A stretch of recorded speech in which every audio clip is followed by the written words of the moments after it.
नमस्कार. श्री स्वामी समर्थ अवधूत चिंतन श्री गुरुदेव दत्त.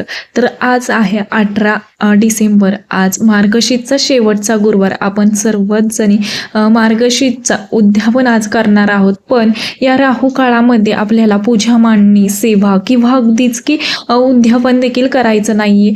तर राहू काळ हा दुपारी बघा 1:40 चालू होत आहे.